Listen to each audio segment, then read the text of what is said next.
नमस्कार। निशुल्क ज्योतिष परामर्श केंद्र में आप सबका स्वागत है।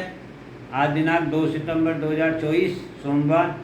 जैसे कि हमारी 30 मार्च 2025 को ब्रह्मांड में बनने वाले गोचर प्रभाव के बारे में चल रही है। मैंने 1 अगस्त 2024 के वीडियो में भी आपको बताया और बार बार आपसे निवेदन करता हूँ, कृपया उस वीडियो को सुने, समझें और संभाल कर रखें, आपके बहुत काम आएगी। फिर भी मुझे लगा कि इसको और विस्तार से समझाया जाए, तो मैंने कुंडलियों के प्रभाव से भी बताया। मैंने मीन राशि की कुंडली बना करके बताई, मैंने कन्या लग्न भी बताया, कन्या राशि भी बताई। आज मैं आपसे चर्चा करके फिर एक बार बताता हूँ कि आप अपनी कुंडली को कैसे देखें और कैसे समझें कि कैसे हमारे जीवन में परिवर्तन आने वाला है। तो मैं सबसे पहले आपको ये बताता हूँ कि 30 मार्च 2025 के बाद जो आपके जीवन में परिवर्तन आएगा, वह आपका जहाँ भी 6 नंबर लिखा होगा, पूरी कुंडली में जहाँ भी आपका 6 नंबर लिखा है, वह घर आपसे परिवर्तन की डिमांड कर रहा है। वह घर जानना चाहता है, वह भाव जानना चाहता है कि आप उस भाव के प्रति कैसा अपना कर्म रखते हैं, धर्म रखते हैं, विचार रखते हैं, सोच रखते हैं। वह उस भाव से आपको मुक्ति प्रदान कर सकता है। तो जहाँ भी आपका 6 नंबर लिख रहा हो, जैसे मान लीजिए ये आपका व्यक्तित्व है, लग्न है, यदि 6 नंबर यहाँ लिख रहा है तो आपके अपने व्यक्तित्व के द्वारा आपको मुक्ति प्राप्त हो सकती है। ठीक इसी प्रकार से मान लीजिए दूसरे घर में 6 नंबर लिख रहा है तो आपको अपने कुटुंब के द्वारा, अपनी वाणी के द्वारा, आपके जमा धन के द्वारा आपको मुक्ति मिल सकती है। आपको ये जानना है कि मेरी वाणी क्या कहती है, मेरा कुटुंब क्या चाहता है, मेरा ये जो जमा धन है ये क्या चाहता है, इसको कैसे उपयोग किया जाए कि इससे मुक्ति मिल सके, इससे बंधन मुक्त हो सकूं, क्योंकि यही आपके अब मुक्ति के कारक बनेंगे।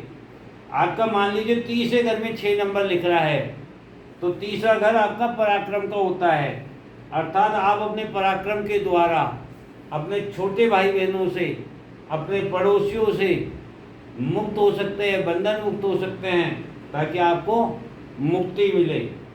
यदि आपके चौथे घर में 6 नंबर लिख रहा है तो आपको अपने सुखों का त्याग करके, सुखों के बारे में जान करके कि ये सुख मैं क्यों भोग रहा हूँ, मेरे पास क्यों है, मुझे क्यों चाहिए, इस तरीके का विचार रखते हुए आप अपने आप को इन बंधनों से मुक्त कर सकते हैं।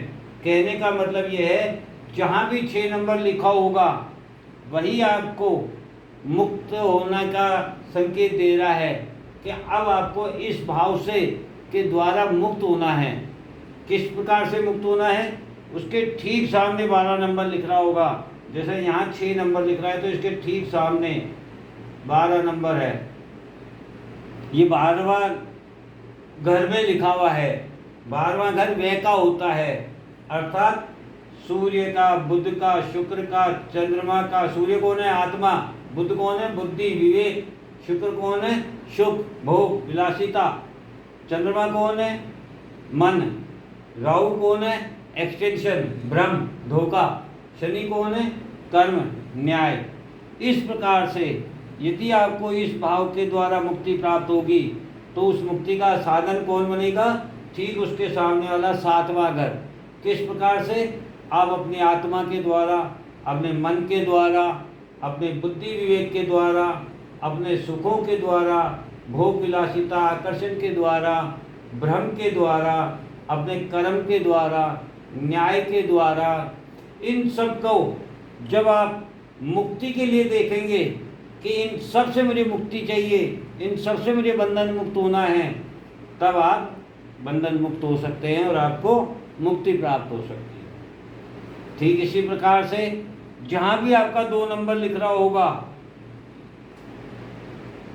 वह 2 नंबर आपको ये बता रहा है कि जहाँ भी आपका 2 नंबर लिख रहा है, उस भाव के धर्म के अनुसार, उस भाव के ज्ञान के अनुसार आपको अपना कर्म करना है, अपनी बुद्धि और विवेक का उपयोग करना है, ताकि आपको मुक्ति मिल सके। क्योंकि ये 5वीं दृष्टि से देख रहा है तो जब पांचवी दृष्टि से देखेगा तो गुरु यहाँ ये बता रहे हैं कि आपके जहाँ भी ये 2 नंबर लिखा हुआ है वहाँ उस घर के धर्म, उस घर के ज्ञान के अनुसार, उस घर के संस्कारों के अनुसार आपको जब अपनी बुद्धि और विवेक से कार्य करेंगे तो आपको मुक्ति प्राप्त होगी। ठीक इसी प्रकार से जहाँ भी आपका 3 नंबर लिख रहा है उस भाव के प्रभाव की जब आप रक्षा करेंगे तो भी आपको मुक्ति प्राप्त होगी।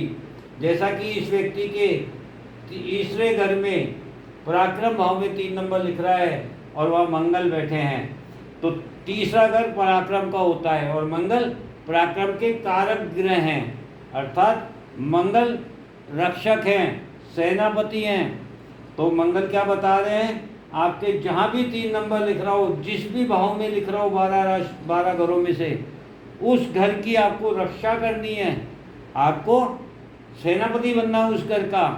किसके द्वारा? अपनी ऊर्जा के द्वारा नहीं, अपनी कम्युनिकेशन के द्वारा, अपनी वाणी के द्वारा, अपने द्वारा इस प्रकार का कम्युनिकेशन करना है आपको कि सामने वाला उससे प्रभावित हो और उस घर की आप रक्षा कर सको। मान लीजिए यहाँ 3 नंबर लिखा हुआ होता तो इस व्यक्ति को अपने व्यक्तित्व के द्वारा कम्युनिकेट करना है और रक्षा करनी है। किसकी? अपने व्यक्तित्व की।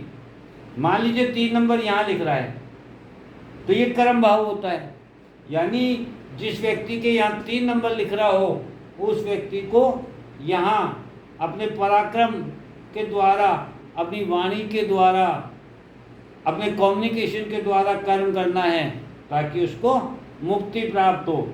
इस प्रकार से हम इसको देखेंगे।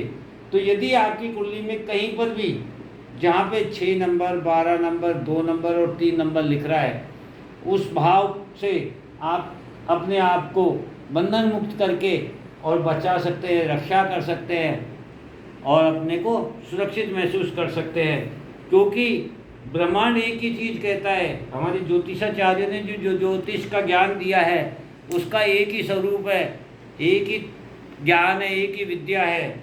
वह ये बताना चाहता है कि यदि आप इसके अनुसार कार्य करेंगे तो यह आपको सहयोग करेगा और यदि आप इसके विपरीत कार्य करेंगे तो यह आपको परेशान करेगा, दुखी करेगा, समस्याएं उत्पन्न करेगा और फिर भी तो आप प्रभु की शरण ही जाओगे। सॉरी।